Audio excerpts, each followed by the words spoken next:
We are live. Okay. All right. Hey, everybody. Welcome to the Dan Bullman Photography Podcast. Tonight, I have a very special guest with me. I have Bellamy Hunt of Japan Camera Hunter. So many of you probably know Bellamy, but if you don't, Bellamy, why don't you just give a quick little introduction to who you are and what you do in Tokyo? Well, I think you've already introduced who I am. My name's Bellamy. I'm better known as Japan Camera Hunter, I guess. And I live in Tokyo, and basically I source cameras, I find cameras, I promote film photography. I run Japan Camera Hunter. I make my own film, anything film photography related, really. That's And awesome. oh, there we go. Yeah. So you've gone on quite an amazing journey with your photography career and with starting Japan Camera Hunter. So what was the sort of initial spark for you to get interested in photography? Was it something you were interested in when you were younger, or is it more later in life? I think if people have read interviews with me, it's quite well documented. I mean, it's a common question. I started taking pictures when I was 11 or 12, and I stole my dad's SLR camera when I was about 13, and that was it. I was off. I still have that camera, and I spent all of my time. I wasn't a particularly social or sociable teenager, so I found one of my joyous escapes was taking pictures. And it went from there.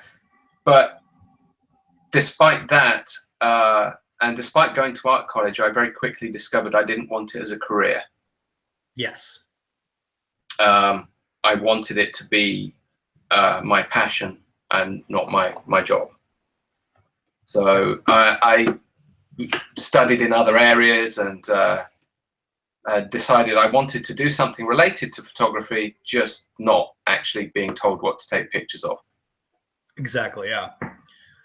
So what drew you? Well, I guess you started with film photography. So what has made you kind of stick with it into the digital era? I didn't stick with it, so to speak. I mean, when digital cameras first came out, I was sort of quite sneering of them and, well, they're rubbish, because they were.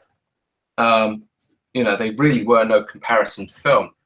And then around the time I think the Nikon D70 came out, that actually sort of surprised me and went, that's pretty cool. I want one of those. And I'd been taking a lot. I was still shooting film, but it was becoming quite expensive and I didn't have any money. And I got a D70 for a Christmas present. And so I started shooting it, and I really enjoyed it, but then I found myself very quickly shooting a lot and not really get anything from it. But I kept on shooting and did that for about a year, 2 years, digital only. This is my deep, dark secret, you know, digital only, until I got a job at a photography company, and they basically said to me, one of the guys I worked with was a real film geek. And he said, oh, here's a camera, we can get you film, and there's cheap developing just down the road. And I was back in it straight away, because I had the opportunity, if I wanted to, at this company, to use any digital camera. And by that, I mean Nikon D3s, medium format leaf backs, all of that stuff. So if I needed to use a digital camera, I could just borrow one of theirs. So I had no need for one personal anymore. So I could. So I decided to go back to film. That's awesome. Yeah. So someone has asked in the chat, Gaitan has asked, why live in Japan? Or maybe I'll give you the short version. Yeah. I was traveling around the world. I left the UK in 2002-ish. 2001, 2002, and was traveling around the world, been through Asia, got to Australia, New Zealand, and then somebody said, why don't you come to Japan? And I thought, yeah, no real reason to head back to England at this time. So yeah, why not? It wasn't, I must go to Japan. It was just kind of found myself here. Yeah. And liked it, stayed, thought I'd stay for 6 months, stayed for a year, thought I'd stay for a year, stayed for 2, 4, 6, 10. Yeah. And you're still there today. That's awesome. Yep. Yep. So cool. So now, to me, I think you have a really interesting job and career path in the photography industry, in the sense that a lot of traditional photographers probably wouldn't have gone your route or thought to go your route. You know, a lot of people who get into photography, they get into shooting like weddings or senior portraits, and Hey, I've done weddings. Yeah, yeah. And you mentioned that you learned that you didn't want to do it as a job, as a career. So how did you, I guess, when did you start thinking about doing Japan Camera Hunter? Was it something that was gradual, or what was the seed for that idea to start sourcing cameras for? I was already doing it as a job for another company. So Okay. when I'd been in Japan for a few years, I managed to get a job with a photography supply company, quite a famous one here.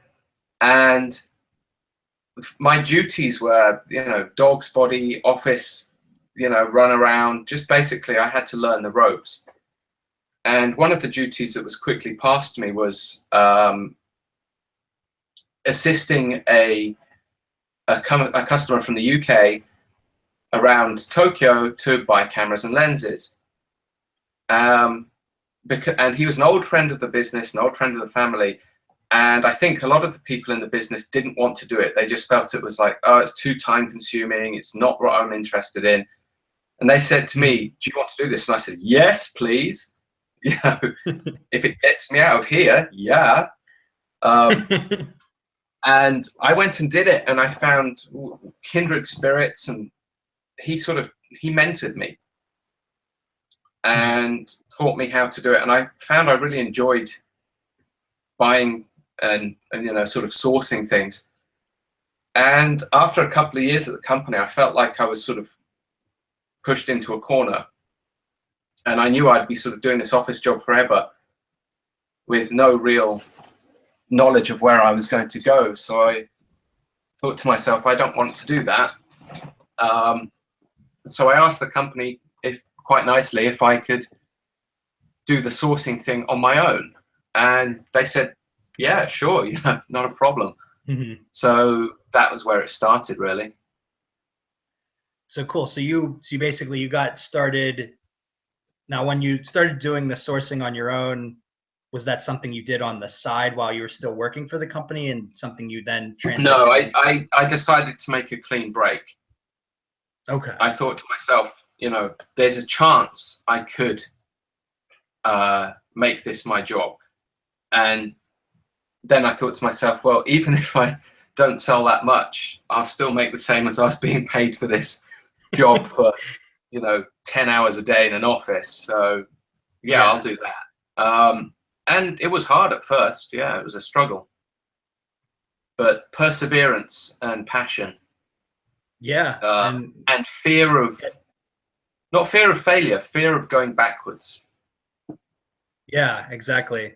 Like, it's tough to get a taste of doing something like that for yourself, and then having to go back in a few years to a cubicle or something like that. So yeah. So after doing this for about 3 years, I vowed I would never work for anybody else. So far, so good. Yeah, that's awesome, dude. So what do you think is the most interesting or exciting thing about going out and hunting for vintage film cameras or rare cameras? Finding something, obviously. I mean, finding something unexpected. It's a bit of a misnomer that I'm always out hunting. I think this is the image that's seen online. I'm always prowling the streets, and when I first started, yeah, I was, but I've learned how to work a bit smarter now. So, I have such a good relationship with many of the stores that they'll call me if they have something rare, that's great. something special, because they know that I would be interested. So my job has changed. I'm still the hunter, but I don't spend all day scouring the stores, you know.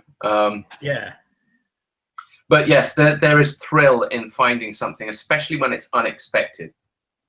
When you're not looking for it and it just appears like a holy grail in front of you. Yeah. So what's the most exciting thing you've found maybe in the last like 6 months or so? It's been a lot. I found an MP titanium. That was kind of cool.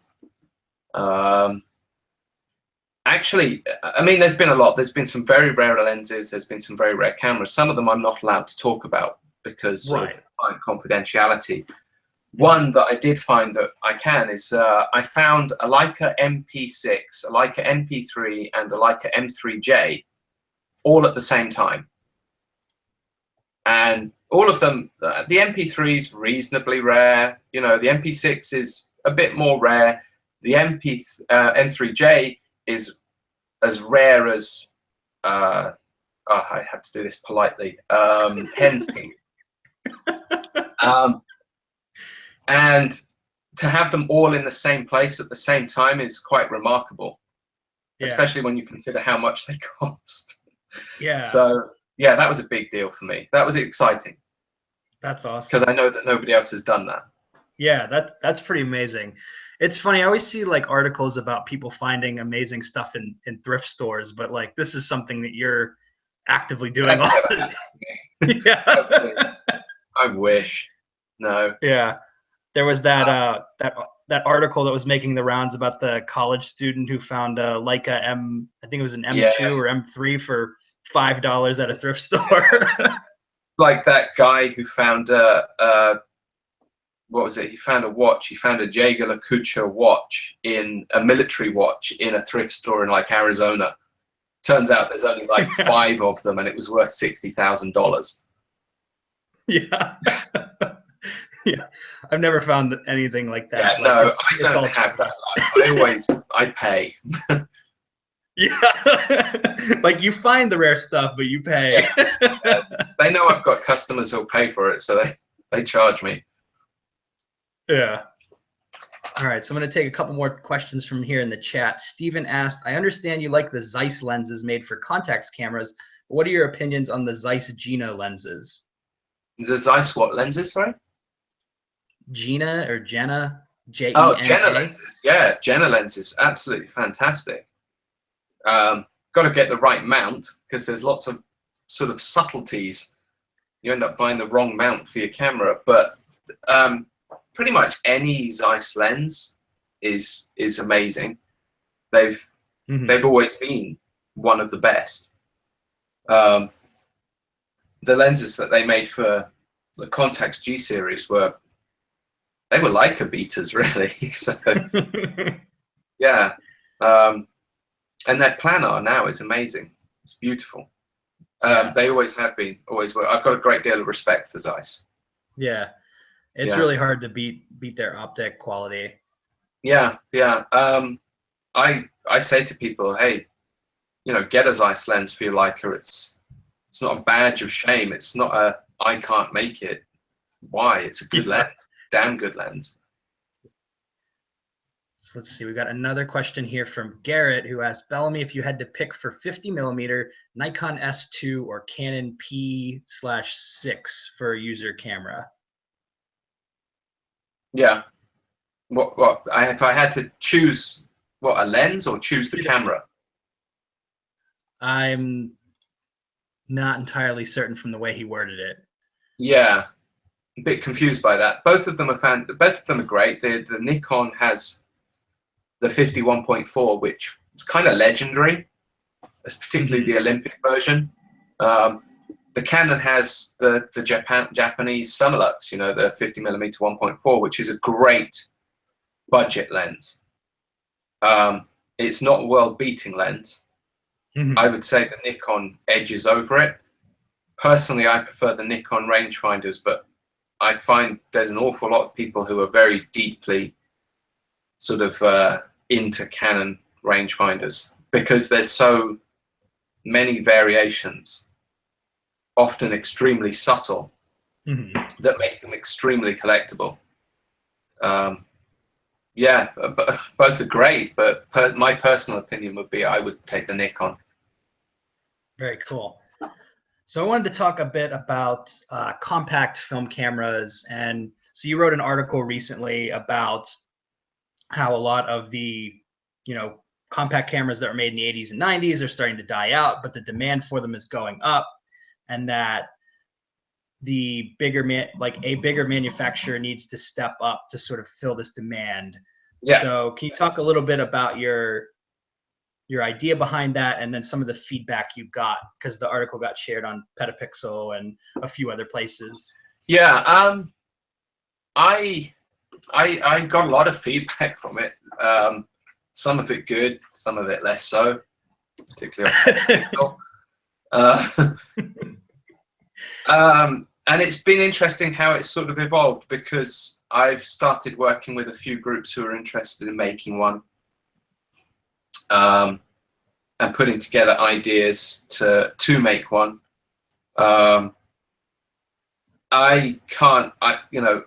There's some really talented people out there who've got really good ideas, far better than I have. I think I'm just a sort of a voice, a mouthpiece or a spokesperson in a way, rather than a driver in the manufacturing sector. So I sort of defer to them when it comes to ideas on how and where and why and what to make. I mean, I know what's popular, and I know that the website has a voice, so I use that for the group. It's interesting to see how it is developing. It would be very, very, very expensive to do. Yeah. But it's not impossible, and there's certainly people out there who've got the desire and the money to do it. I don't think we will see anything from any of the big manufacturers. None of them have responded. None of them have made even so much as a suggestion that they've read it. So, yeah. Yeah, that's unfortunate. I mean, it's not surprising, because I think their business model has shifted so much away from that. But not just that, their shareholders will not allow them to take a risk like that. So right, yeah. So it is a risk, but it's I think it's one that a smaller company could take up.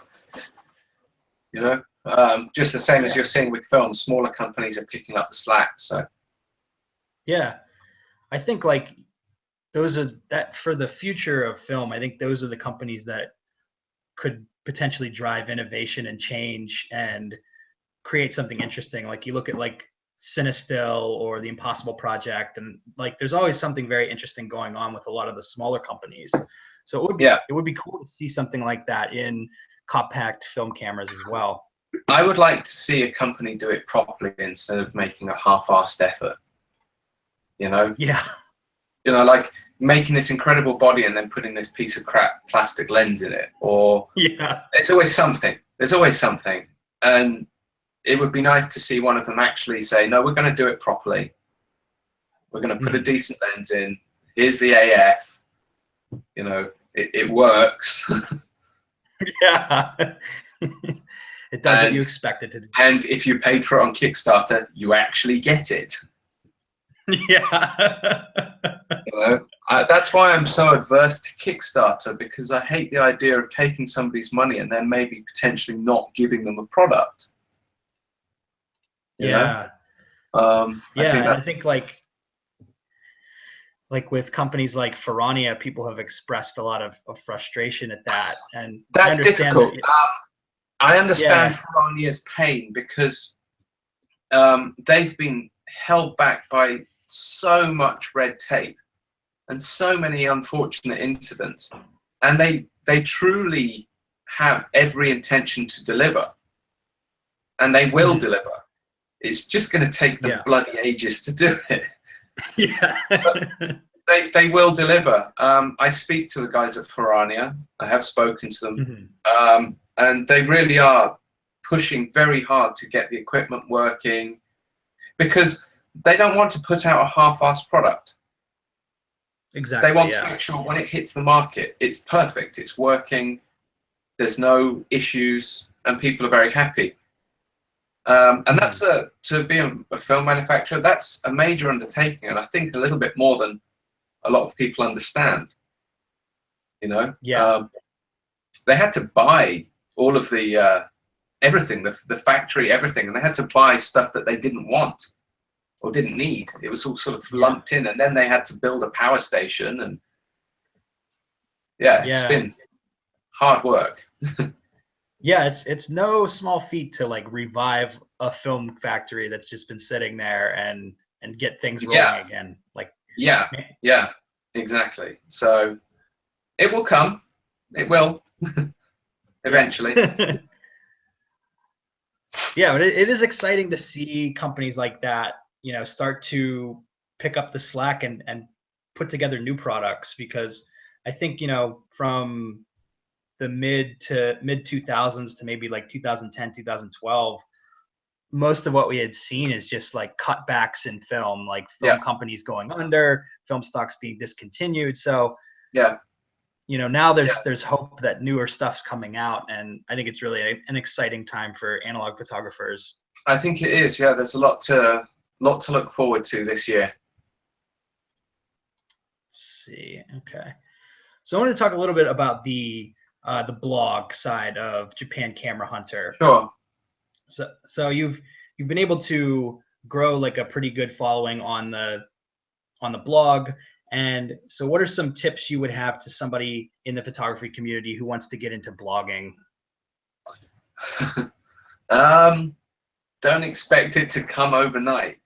I had 2 blogs before I had this one, and the average page viewing or blog viewing per day was about 12 people.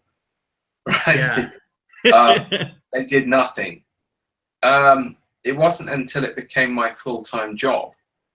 I turned when Japan Camera Hunter first came out, there wasn't much to it. It was a very basic site, and it went through several renovations within the first year. That then it became a proper blog, as it were. And I wrote. I had more time, so I wrote every day, and I put a lot of passion, a lot of work into the pieces. But I also invited other people to be involved. So you have to be proactive. You have to reach out to people, and even if they say no, okay, they say no. On to the next one. You know, I had a lot of knockbacks and rebuffs, and oh, you're nobody. Yeah, all right then. Just keep on going, and be passionate about what you do, and that sort of shows in what you write. If you're being very obviously sort of contrived just to make some money, then and click my affiliate links and stuff, then people are very quickly sort of like, yeah, piss off. No. But, you know, I made it clear that this is my business, but I also made it clear that any content on the site is free, and it always will be. And it's just an educational resource. So I tried to sort of gather as many writers, people, anybody who could offer a piece, to bring it together. And the site now is a good resource. There's a huge volume of stuff in the archives, I guess. And there's always new pieces. I don't have time to write that much nowadays. I do try, but it's not as often as I want. But it's, perseverance. It's taken 7 years to get here. You know, so don't expect it to happen overnight. I think a lot of people who dive into any of these sort of creative adventures like blogging, podcasting, YouTube, they expect the views to start flooding in immediately, and like, when am I going to go viral? Like, I always tell people, like, I've been doing YouTube for 1.5 years now, and it took me 6 months to get to 100 subscribers. Like I remember when my first video hit like 1,000 views after it'd been up on the site for like 6 months. I was like, oh my God, I have a video that has 1,000 views. Like, I think it helps to be in contact with some, you know, like be in good terms with some of the larger sites. You know, I was lucky that I had people who introduced me to the people who work at Petapixel, Photographer, Digital Rev. You know, so I was able to be involved with them, which certainly brings up your profile. Yeah. I didn't do YouTube for ages, wouldn't go near it. I was happy to be on somebody else's YouTube, you know. And I look at the Digital Rev ones, and they've got hundreds of thousands of views. I'm like, whoa. And then I thought I'd do my own YouTube. So I set it up, put the videos up, said, hey, I've got a YouTube, and it immediately, bang, like 2,000 followers. I was like, wow, this is cool. You know, and little did I realize that probably about 1,800 of those are total bastards. and you know, as soon as I put something up, people are just commenting, nice shiny head, and just the worst comments. And I was like, man, I don't want to do this anymore, you know? And so I kind of stopped doing the YouTube thing. I'm quite happy to be on others' YouTube. I just don't do it for myself. Yeah, it's brutal. Like, I mean, a lot of the feedback I get is positive, but like almost every video someone leaves like snarky comments. Like I get them every day. It's there's really rough stuff on there. And I found that I was in, you know, for me, because I was making quite serious videos going around camera shows and stuff, I was paying people to make these videos. You know, these videos weren't something I was doing with a camera. I had a cameraman, I had an editor, I had a sound guy, and you know, they take a salary, so each video probably cost me $1,500 to make, and I saw zero return on them. Yeah, you know, apart from a few, you know, sort of insults about how I look, which is great. So yeah, I decided to knock that on the head, leave it to the pros.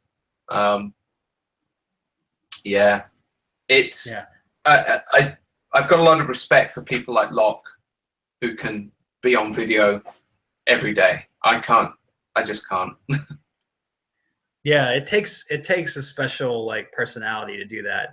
It's interesting too, because like I like the point you made about getting in touch with some of the bigger sites or making good relationships, because I think one of like the first places I saw you was a video you did with Kai on Digital Rev, where you were looking at different, it was like 5 best film cameras for under $1,000 or something like that. Yeah, that was a total nightmare.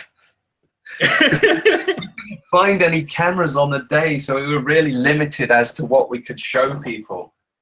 Right. And people are like, why didn't you mention this? Yeah, because we couldn't find one. Yeah, because it's one of the best cameras for under $1,000 and someone bought it. yeah. Funny. So yeah, that was fun to do though, because Kai and Locke are awesome. They're always fun to hang out with. Yeah. We spend 80% of the time making jokes that we can't put on video, so. All the stuff that needs to get cut. Yeah, in the end, Locke sort of tells you off and says, look, guys, can you stop swearing? We have to have something we can actually put on YouTube. Yeah. That's cool. So do you think you'll do any sort of collaborations with them on their new channels? I've done one with Locke. Okay. Yeah, I mean, when they come to Japan, or if I go to the UK, then yeah, absolutely, we will. It's always fun to hang out with those guys regardless. I mean, even if we don't make a video, we're going to hang out anyway. But if we do make a video, I mean, if I see them, chances are a camera will come out at some point. So. Yeah. I mean, it helps to be with somebody as a presenter that you get on with, because it makes you feel more at ease. You can be yourself, as opposed to, you know, I've had some people who just immediately sort of stick a microphone in your face and ask invasive questions, and you're like, Yeah. I'm too British, I'm too polite to tell them to, you know, piss off. But at the same time, like, I can be very sort of diffident and just very abrupt and short with my answers. And it's not good because it makes me come across as this, well, an asshole. Which I try to think I'm not. Yeah. Yeah. That's awesome. So I'm going to take a look at the chat here, see if there's any other questions. So someone, Andrew S. asked, I'm curious if there are any lesser known compact point and shoots you think are worth grabbing that aren't as popular as the big names yet. Yeah, Pentax SBOs. The SBO, the Fuji Tiara, I think that had a different name in you know, outside of Japan, but it was called the Tiara. Konica Big Minis are too expensive now, they're crazy. Yeah, some of the Ricoh stuff, the earlier stuff before the GR, like the R1 and things. Lots of budget, low-end, semi-AF compact cameras, Minoltas and things like that, which haven't hit the high notes, so you can still grab them for nothing. It's the premium compact cameras which are the headache at the moment. So yeah, those have really shot up in price. Yeah, they have. So we've got Albert asks, are you able to trace the history of some of the cameras that you find? I always find it interesting to think about the history of an old camera and what it has seen. Provenance, as we call it. Yeah, provenance. Yes, sometimes yes, you can. It's generally only for the rarer, more expensive cameras, and in some cases it's fabricated. But but I have bought cameras from their original owners, of which they've given me the camera, photographs it's taken with the camera, perhaps published photographs in magazines or newspapers. And associated documents, the original receipt from handwritten from Leica in Germany, and the original boxes, tags, flight ticket to Germany to have it checked over, things like this. A photograph of the chap using it when he was 24 and now he's 70. You know, yeah. Sometimes you get that, and it's very cool to see it. I wish I could trace the story of every camera, but yeah, not possible. But yes, when you do find it, it's very cool. Yeah, it's always interesting to me. Like one of my first film cameras was given to me by my dad, and he bought it. It's a Canon FTB, and he bought it in the 80s in the Coast Guard in like Seattle, and brought it back to Pennsylvania after he was out of the Coast Guard. And then like 30 years later, I'm shooting with it. So to see these, like, the history of these cameras. That is cool. Yeah, I mean, it's nice when you can, if it, you know, Provenance doesn't have to be all fancy boxes and paperwork. It could just be, well, this is your granddad's, and then it was your dad's. Now it's yours.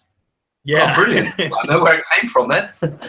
Yeah. It stays in the family. Yeah, it can be as simple as that, you know. So, yeah. That's really cool.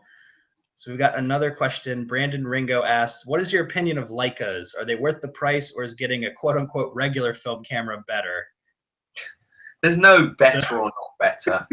This is a misnomer. What is better for you is not better for the next person. You know, one man's meat is another man's poison. There's many ways you can say this, but Leica isn't the be-all and end-all of film cameras.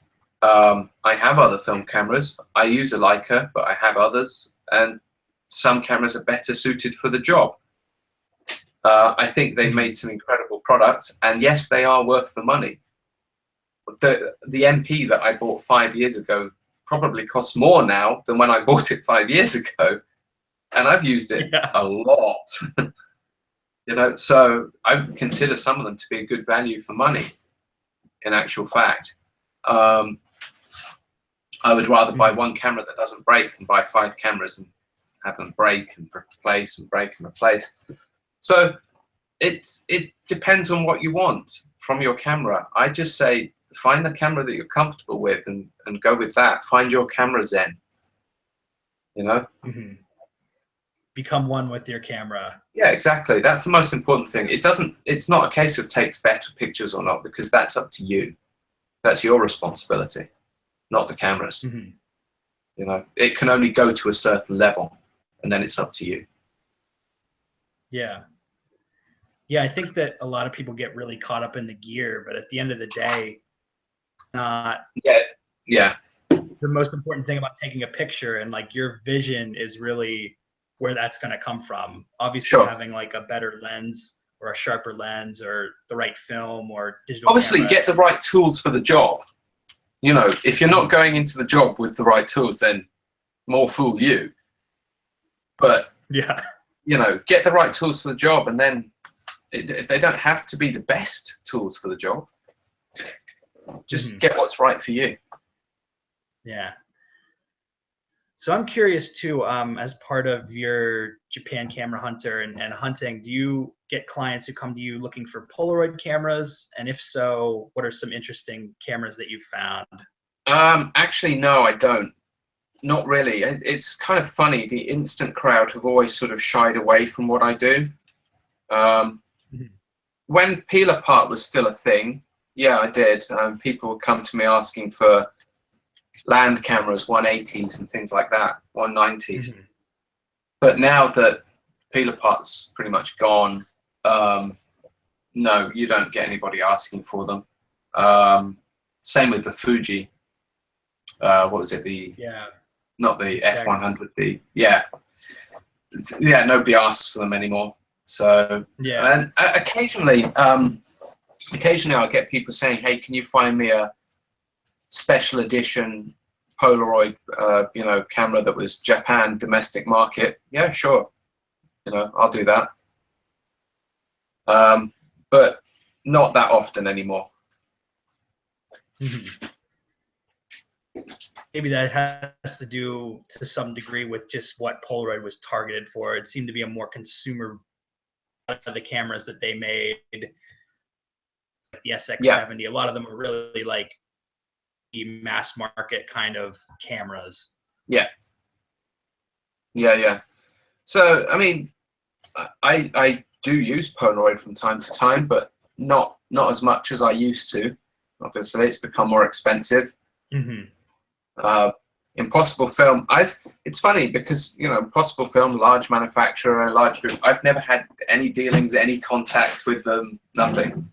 Yeah, it's really interesting. They seem to not really connect with the influencers in the photography industry at all. No. Like, I thought it was interesting. They had a product release last year, their first camera, the i1. Yeah. And I would think, you know, if I were in a position, I was running a company, I'd be trying to get those cameras into the hands of people who review cameras and get the word out a little bit. But I interviewed Matt Day recently, and he was saying like he reached out to them and didn't hear back, and he hadn't tried their camera. So I find that I thought I was the only person who didn't get one. Yeah. But if Matt Day didn't get one, then I feel a little bit better about myself. Yeah. You know, they don't really get in touch, reach out. I mean, I've reached out to them, and they've been very polite, but very sort of indifferent.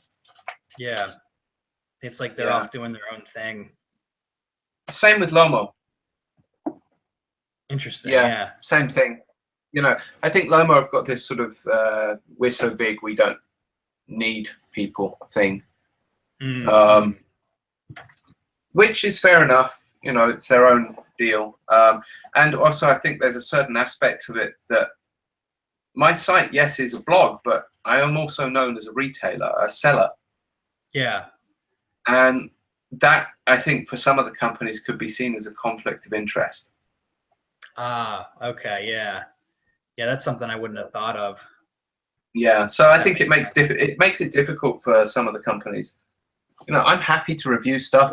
I don't intend to profit off that area. You know, that to me is just promoting photography. It's for the greater good. Yeah. Because essentially, if more people are into it, more people come to my site, more people buy stuff. So Exactly, it's sort of a long-term plan thing going on. Yeah. So we're getting on 40 minutes here. So I wanted to ask, do you have any upcoming projects with Japan Camera Hunter?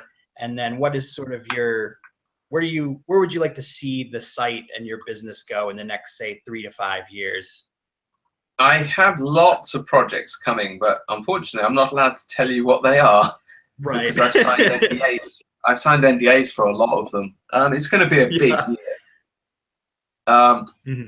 One I can say, because it's public knowledge now, because a photographer pushed me into telling people, is that 120 format street pan film will be available from next month. I hope. There you go. Or August, probably August, realistically. Yeah. But yeah, so that's a big deal. But that's not the only one. There's plenty of other stuff happening this year, which should be interesting and exciting. New products, collaborations. Yeah, there's a lot going on. And 3 to 5 years, where do I see?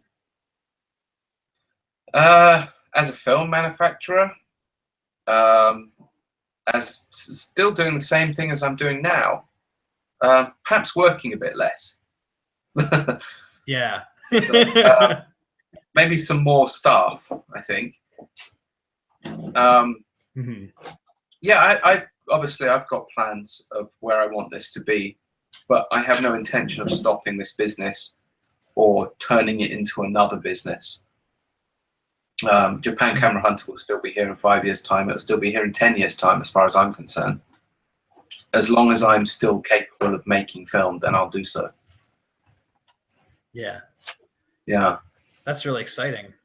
Yeah, I mean, I wish I could tell you more, because it is actually really exciting. But, you know, this year's been really big.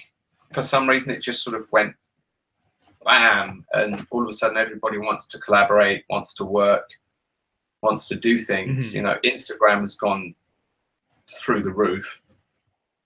So, you know, there's a lot of more mainstream interest. Yeah. It's becoming less of a niche sideline, and you know, there's actual mainstream media and things picking up on it and becoming intrigued as to what we're up to, us weird little film camera geeks. So maybe we'll get our moment in the sun this year, you know? Yeah, it's like they've finally gotten to the point where, like, hey, you guys haven't gone away yet? Like, well, yeah, I thought film was dead. And they're probably, you know, they're thinking, oh God, it's such terrible news all the time. Here, let's do something different. Yeah. These guys seem to be pretty happy. So yeah, it's going to be a good few years, I think, coming up. That's awesome. Well, I want to respect your time, so we can wrap up right here. So what people best be able to get in touch with you online and kind of follow what you're doing? What are some channels that they can get in touch with you? Right, you can come to the website, obviously, japancameraHunter.com. And you can get in touch with me through there if you have requests to find a camera or customization or anything like this. There's also the Facebook group, again, Japan Camera Hunter, Twitter, Instagram. It's all pretty much unified there on the whole Japan Camera Hunter thing. Yeah. I think pretty much, apparently, well, I don't check that often, but you can pretty much put my name into Google and it's there. So, and it's not bad things either. It's actually quite nice things. You know, somebody wrote me a nice Wikipedia page and stuff.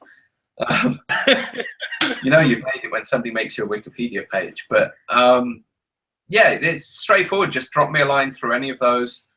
I respond quicker and more concisely through email than I do Facebook. I'm quite short with instant messaging and stuff. I find it, I get literally so many, it becomes a nuisance. I get hundreds of messages a day sometimes, especially if I do a Facebook, Instagram live video or something. It's crazy. So if you really want me to reply, come and check out the website, have a look, get lost inside, and then click on the contact link. Very cool. Well, thanks so much for joining me tonight, Bellamy. This was awesome to just, sit You're down welcome. and dive in a bit. I guess it's morning time where you are, but I will say good night. Yes, Yeah. thank you very much. Yeah, absolutely. All right, have a good day, and keep in touch. We'll talk soon, man. Okay, take care. All right. Thank you. Bye-bye. Take it easy.